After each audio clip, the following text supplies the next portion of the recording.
আসসালামু আলাইকুম। আজ রান্না করে দেখাবো শীতের একটা মজার সবজি দিয়ে ডিম কারি।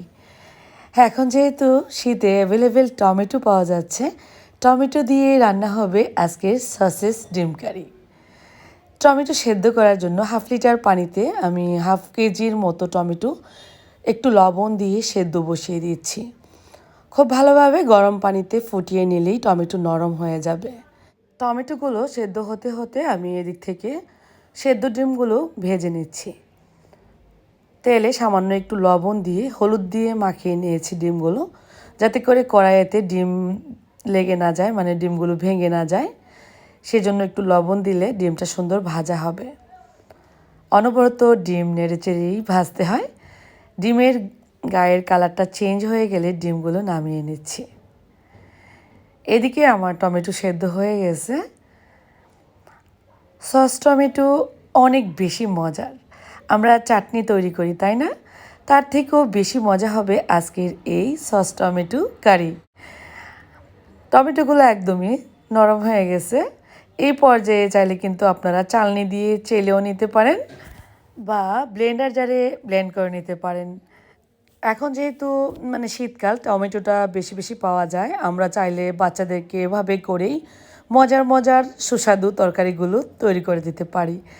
তো একটু ঠান্ডা হওয়ার জন্য অপেক্ষা করব, তারপর টমেটোটা আমি একদম মিহি করে গ্রাইন্ড করে নেব। রান্না শুরু করে দিলাম। 1/2 কাপ পরিমাণ তেলে দিয়ে দিলাম 1 কাপ পরিমাণ পেঁয়াজ কুচি। পেঁয়াজ ব্রাউন কালার করে ভেজে নেব। ভাজা হয়ে গেলে এর মধ্যে আদা রসুনের পেস্ট দিয়ে দিচ্ছি 3 থেকে 4 টেবিল চামচ পরিমাণ।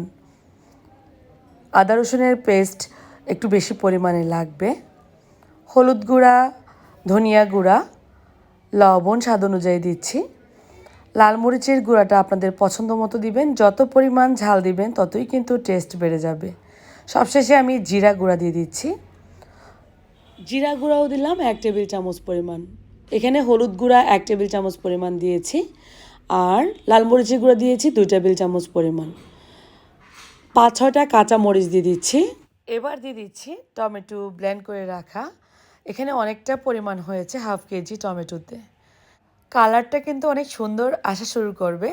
সস যেভাবে তৈরি করি আমরা পাকা টমেটো দিয়ে, ঠিক সেরকমই হবে এই ডিম কারিটা। অনেক বেশি সুস্বাদু হবে, সসে সসে ভরপুর। বাচ্চারা খুবই পছন্দ করবে এই তরকারি। দেখতেই পাচ্ছেন আস্তে আস্তে কিন্তু টমেটোর কালারটা আসতে শুরু করেছে। যেমনটা সস তৈরি করি আমরা, সস কিন্তু এভাবেই টমেটো সেদ্ধ করে তারপর ব্লেন্ডার জারে গ্রাইন্ড করে কিন্তু আমরা সসটা তৈরি করি। চাইলে কিন্তু চালনি দিয়েও আপনারা চেলে নিতে পারেন টমেটো। বেশ কিছুক্ষণ ফুটিয়ে নিতে হবে, যতক্ষণ না পর্যন্ত টকবক করে বলক উঠতে শুরু করবে ততক্ষণ পর্যন্ত নাড়তেই হবে। এই তো অনেকটা ঘন হয়ে গেল। ঠিক এই পর্যায়ে আমি এখানে অ্যাড করে দিব ভেজে রাখা ডিমগুলো। শেষের দিকে এই কাজটা করব। চাটনির মতো হতে শুরু করলেই কিন্তু ডিমগুলো দিয়ে দিতে হবে। দিয়ে দিচ্ছি 2 চা চামচ পরিমাণ চিনি। অনেকটা টেস্ট বেড়ে আসবে এই ডিম তরকারির। লক্ষ্য করলে বুঝতে পারবেন কতটা লোভনীয় হয়েছে। একটু নতুনভাবে যদি আমরা ঘরের মধ্যে খাবারের টেস্টটা নিয়ে আসতে পারি, তাহলে কিন্তু পরিবারের সবাই খুব বেশি খুশি হয়। তো আজকের এই রেসিপিটা আশা করব আপনাদের সবার কাছে ভালো লাগবে। আবারও সবশেষে দিয়ে দিচ্ছি আমি 1/2 চা চামচের মতো ভাজা জিরের গুঁড়া। জিরের গুঁড়ার সুন্দর একটা ফ্লেভার আসবে। খুবই নর্মাল মশলায় কিন্তু তৈরি হবে এই তরকারি, টেস্ট থাকবে অটুট। এবার আমি গরম গরম নামিয়ে পরিবেশন করব। সার্ভ করে নিচ্ছি। হয়ে গেল সুস্বাদু মজাদার সস ডিম কারি। ছোট বড় সবার পছন্দের হবে এই কারিটা।